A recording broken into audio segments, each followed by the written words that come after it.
Olá, sexto ano, como é que vocês estão? Eu estou bem, espero que vocês também. Espero que estejam se cuidando e aprendendo bastante. Hoje, aula de matemática, aula do dia 14. Vamos ver um pouquinho mais de radiciação e potência. Vamos aplicá-las a expressões numéricas. A gente já conhece as regras de expressões numéricas, então a gente vai rever algumas coisinhas aqui para quem esqueceu. Você pode acompanhar a partir da página 17 do livro didático. E lá na página 17, acompanha aí, começa com a história da Júlia, que comprou 3 calças a R$80 e 2 pares de tênis a R$100. Ela deu uma entrada de 100, parcelou o restante em 2 parcelas. Olha só o que ela fez para calcular o valor da parcela. Uma expressão numérica, sem raiz e sem potência, né? Só para a gente rever aqui, só para a gente relembrar. Então, resolvendo essa expressão, o 3 vezes 80 dá 240, o 2 vezes 100 dá 200. O 240 mais 200 dá 440. E note que o 50 e a divisão por 2 só se repetiu. 440 menos 50 dá 390 e a divisão deu 195. Então, Júlia comprou lá 3 calças e 2 tênis e deu R$50 e agora vai pagar 2 parcelas de 195. Já vimos no passado a história do Dimas Pacochá, não é? Vamos ver de novo. A primeira parte de uma expressão é sempre multiplicação e divisão na ordem que aparecer. Depois, soma e subtração na ordem que aparecer. Quanto aos sinais de associação, primeiro os parênteses, depois colchetes e depois chaves. Então, o mnemônico lá, ó, Dimas Pacochá, fala a ordem das operações, onde D é divisão, M multiplicação, A adição, S subtração, Pá parênteses, Có colchetes, Chá chaves. Só que agora tem um porém. Agora a gente tem raiz e potência na ordem que aparecem, né? Na ordem que elas aparecerem é o que você faz. E faz antes da multiplicação e divisão. Então agora a gente vai começar a fazer expressões numéricas. Antes do Dimas Pacochá é raiz potência e depois Dimas Pacochá. Observe o exemplo. Aqui nós temos um 5 ao quadrado dividido por 5, mais 12 ao quadrado dividido pela raiz de 144.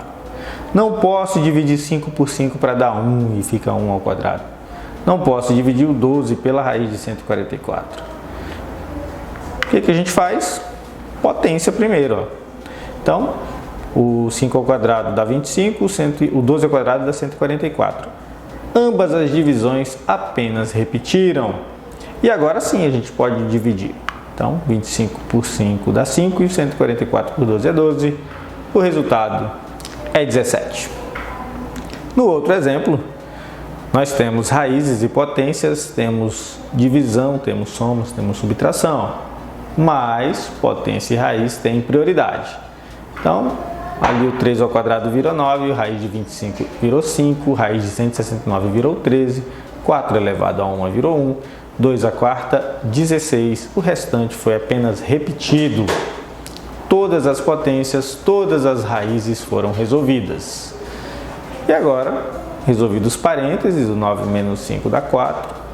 O 13 menos 4 dá 9. Agora vai ser feita a divisão de 4 por 2 e no fim só sobraram somas. E o resultado, 28. Após esses exemplos, vamos resolver uns exercícios. Aqui o exercício 3 da página 19 do livro didático. Separei aqui 2 exercícios. No primeiro a gente tem o item C, que tem um 2 à terceira vezes 20 mais 4 vezes 7 dividido por 2 ao quadrado. Note que primeiro foi resolvido o 2 à terceira, que é 8, depois o 2 ao quadrado lá do fim, que é 4. Ao mesmo tempo, 4 vezes 7, que dá 28, e o restante foi apenas repetido. O 27 por 4 deu 7, 28 por 4 deu 7, perdão. Resolveu o colchete, que dá 27, e 8 vezes 27 é 216. E um exemplo com raiz. Um 25 dividido por 6 ao quadrado, dividido por 9 mais 1, menos raiz de 196, dividido por parêntese, raiz de 49 mais 7, fecha parêntese. Primeiro, resolve todas as raízes e todas as potências. O 25 na raiz é 5, o 6 ao quadrado é 36, lá na frente a raiz de 196 é 14 e a raiz de 49 é 7. Ao resolver as divisões, 36 por 9 é 41, ao resolver um parêntese, o 7 mais 7 é 14. Então, ao resolver o 14 dividido por 14, chegamos no 1. Resolvendo o parênteses, chegamos no 5. E 5 dividido para 5 dá 1. 1 menos 1 é igual a 0. E agora, depois desse exemplo, depois de revisto como que resolve uma expressão, relembrando que primeiro, agora temos dois novos itens, a raiz e a potência, que tem prioridade sobre aqueles outros que a gente já tinha visto antes. Então, bastante atenção. Vamos lá nas páginas 18 e 19 do livro. Resolva tudo que for semelhante a essa aula. A gente vai ter correção de todos esses exercícios. Sexto ano, agradeço a sua participação e até a próxima aula.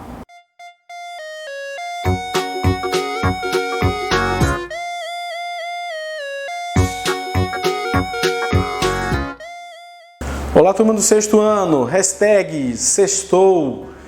E aí, como é que vocês estão? Tudo bem?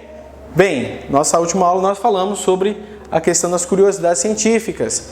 E nossa aula hoje nós vamos falar sobre a questão da introdução à sintaxe, a frase nominal e também a frase verbal. Se acalmem, são palavras estranhas, mas eu vou explicar para vocês.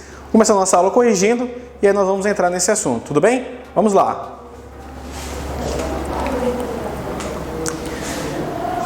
E aí vem aquela questão lá dos músculos que eu tinha falado para vocês.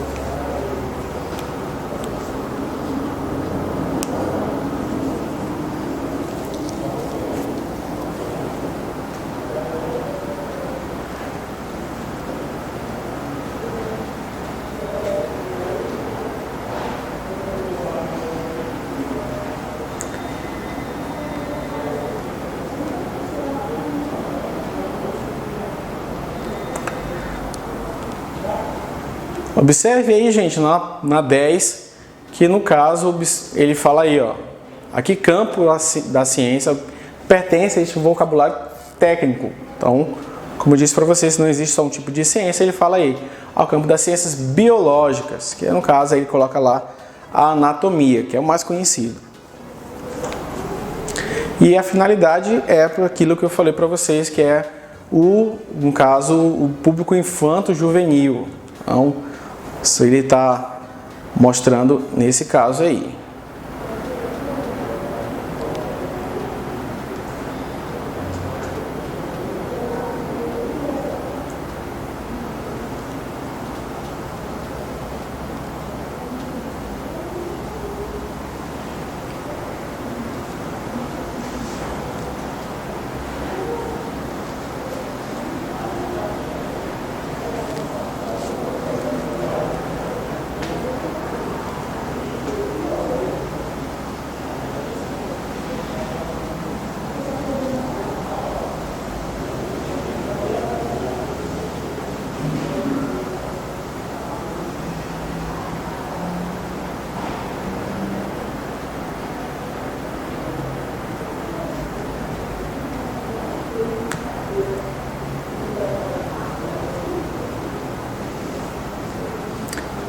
Outra questão aí na letra A, B e C. No caso, observe aí as formas verbais, ou seja, quais são os verbos. Estão aí, ó. É, funciona e bombeia. O verbo é do verbo ser. Eu sou, tu és, ele é. Então, aí ele vai para a letra B. Qual o tempo verbal que isso está? É o presente, gente. Não tem como se eu fosse, no caso do passado, já modificaria até a conjugação. E a letra C, aí já puxa também. O modo verbal é o indicativo, porque no subjuntivo ele vai te dar a questão de incerteza e dúvida. Tá ok?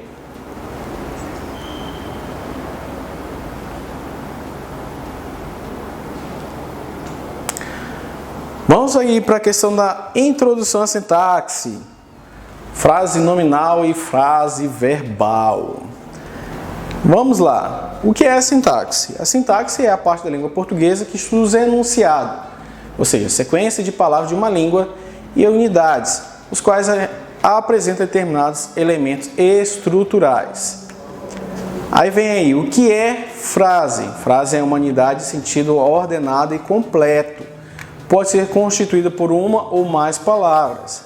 Cada língua tem suas regras e próprias de ordenação dos enunciados para construir frase. Isto é, produzir unidade de sentido completo. A análise é o objetivo de estudo da sintaxe.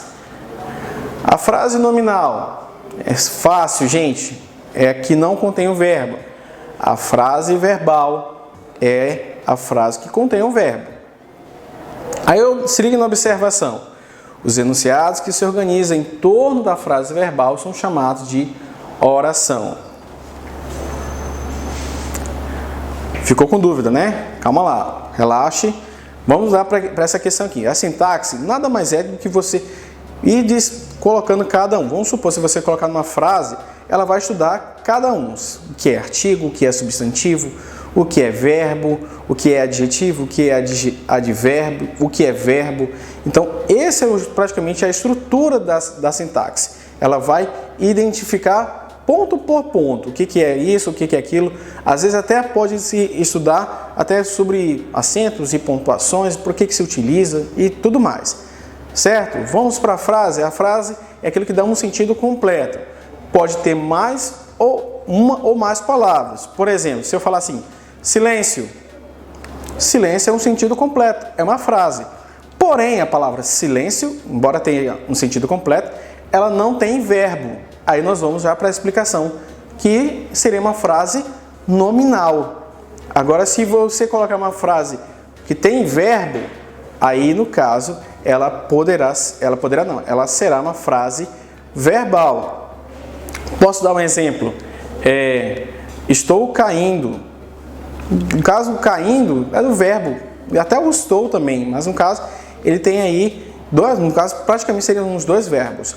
Então, como tem verbo, seria uma frase verbal. Não tem segredo. Se você encontrou o verbo, frase verbal. Se não tem verbo, nominal. Viu como é fácil?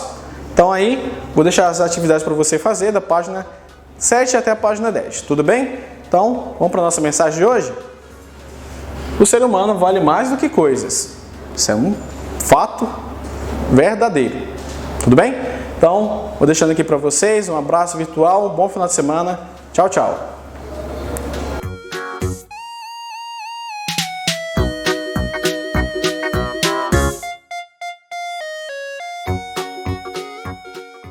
Olá, sexto ano. Como é que vocês estão? Eu estou bem, espero que vocês estejam bem.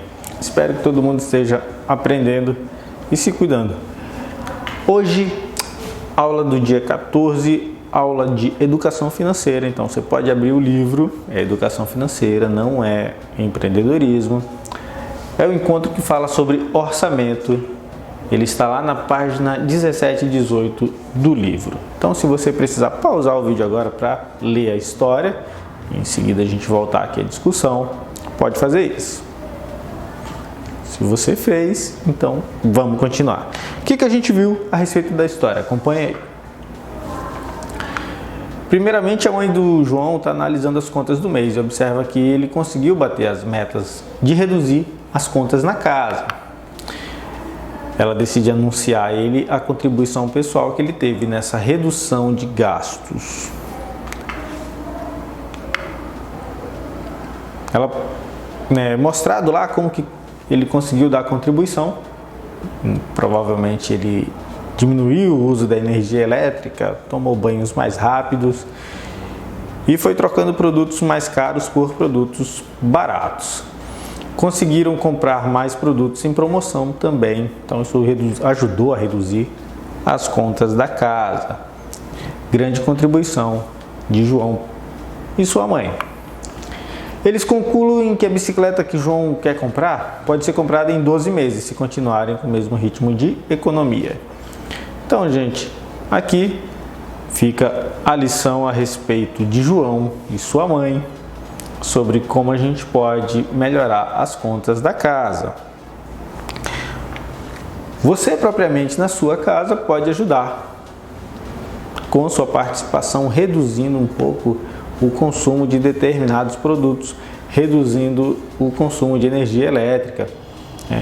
Então, assim, é possível com isso você projetar esses valores, esse aumento em uma compra de algo mais útil.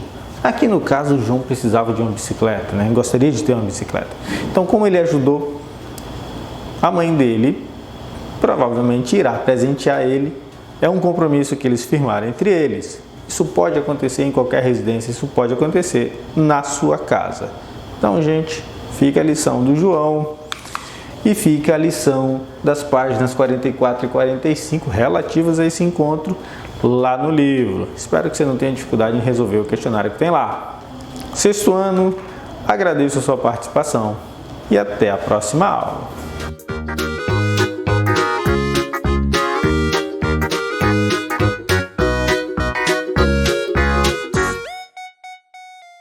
Olá, sexto ano, tudo bem com vocês? Estamos aqui para mais uma aula em casa. A aula de hoje é referente ao dia 14/8/2020, abrindo com chave de ouro o nosso terceiro bimestre, onde a gente vai conversar sobre a arte greco-romana.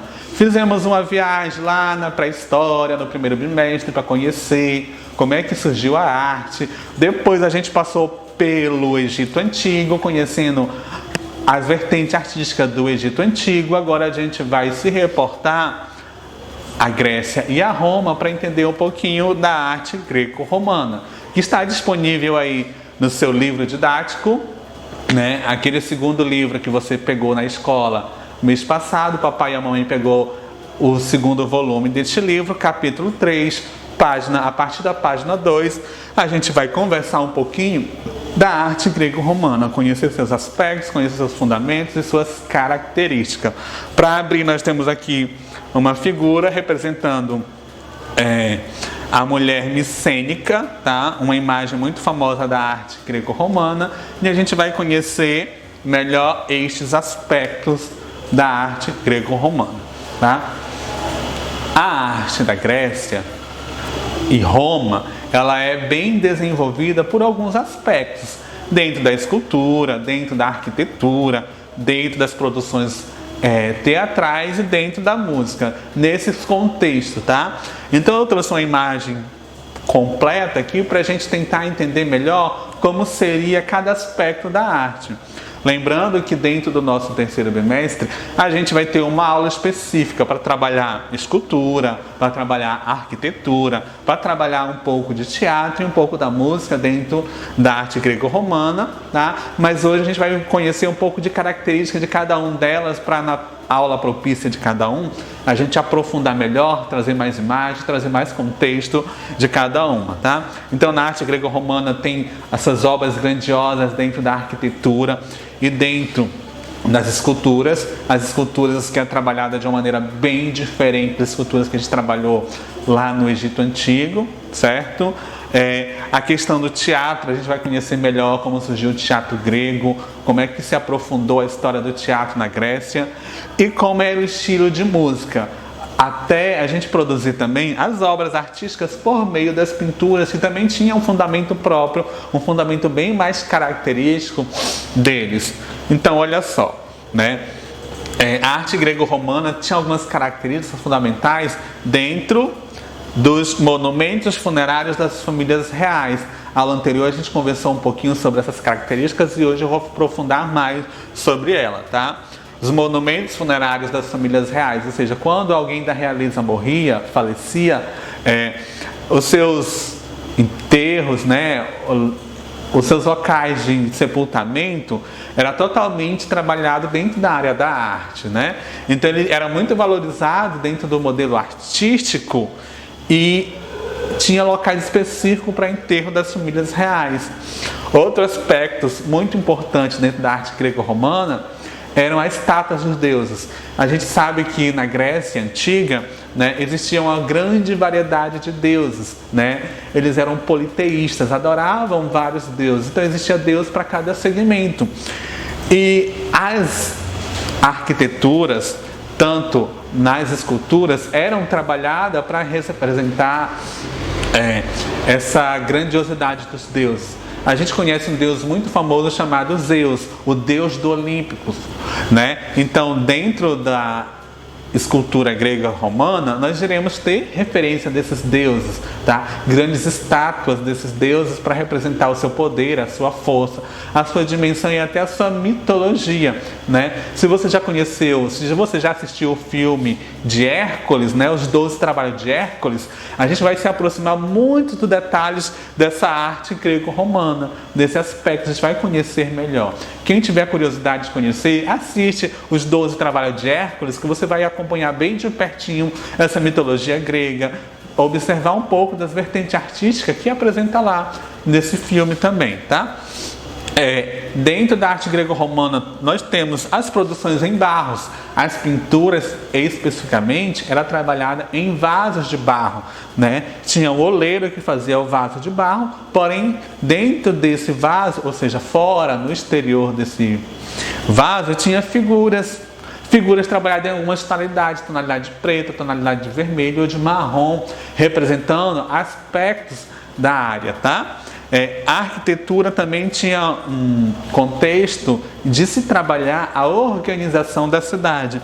Então, os prédios eram construídos ao redor da cidade, os monumentos arquitetônicos, né? A gente vai ver bastante aí na aula específica de arquitetura, como eram os monumentos, o que simbolizava cada detalhe desse monumento dentro da Grécia Antiga. Tá? Algumas características da arte grega dentro da escultura era a semelhança muito grande com homens e mulheres reais, tá? Os artistas gregos tentavam reproduzir as estátuas e as esculturas muito próximas da nossa realidade. Detalhes do corpo, detalhe do cabelo e até o tamanho, tentar reproduzir o tamanho natural da pessoa para se aproximar muito do aspecto físico, da beleza que se tinha as pessoas da época, né? E representava muitos deuses, como eu falei no slide anterior. Aqui eu tenho a figura de Zeus, o deus do Olympus, né? Nessa representação, desse olhar na sua exuberância, no seu grande poder. Na arquitetura, nós temos também bastante construção e ornamentação dos templos religiosos, né? Aqui nós temos o templo de Zeus lá em Olímpicos, tá? O templo de Paternon, que a gente também vai conhecer alguns detalhes sobre ele na aula específica de arquitetura. Então aqui nós temos essa característica própria, nós temos alguns fundamentos que é característico da arquitetura que a gente vai conversar nas aulas propícias para isso. Como eu falei também no slide anterior, dentro da pintura, a pintura é trabalhada em vasos, tá? A coloração era utilizada muito preto e o vermelho, tá? Onde apresentavam imagens da mitologia grega. Então aquela história da mitologia, dos vários deuses, das histórias dos deuses, era contada no exterior desses vasos, ou seja, no lado de fora desses vasos, certo? E para a gente contextualizar esse contexto que acabamos de conversar, você vai criar no seu caderno de arte um vaso grego. Você vai pesquisar aí na internet, olhar no seu livro didático, imagem de um vaso grego, tá? E vai desenhar uma imagem dentro desse vaso grego, ou seja, na parte exterior, na parte de fora desse vaso grego. Aqui eu trago 3 exemplos de vaso grego, tá? Para você seguir como modelo. Você vai representar um vaso grego destes aí no seu caderninho de artes, aquele que a gente criou junto em sala de aula, e você vai desenhar uma imagem na parte exterior desse vaso grego, utilizando as cores preto e vermelho para criar essa imagem. Observe que era sempre criado silhuetas, ou seja, desenhos da imagem, somente a sombra da imagem, tá? Então tentem criar aí no seu caderno de arte. Não deixe de trabalhar os detalhes da imagem no vaso, trabalhando esse contexto bem específico dos vasos gregos, tá? Vamos ficar por aqui na aula de hoje, porém eu preciso que ao você terminar de executar essa atividade, fotografa essa imagem, manda aqui para a escola, para a tia Cris, para a tia Iraci, para essa imagem chegar até mim, tá? E eu verificar como é que você está entendendo o conteúdo e o que a gente pode estar melhorando daqui para frente, certo? Estou esperando vocês também no plantão Tira Dúvidas. Estou sentindo falta de muitos rostinhos, tá? E quero estar lá para conversar com você, para trocar ideia e para matar aquela saudade, mesmo que seja virtualmente, ok? Estou louco para que a gente volte o mais breve possível para a sala de aula, para estarmos juntinhos fazendo arte aqui, eu e você. Por hoje vamos ficar por aqui, mas eu te espero na próxima semana. Beijinhos e abraços e tchau, tchau!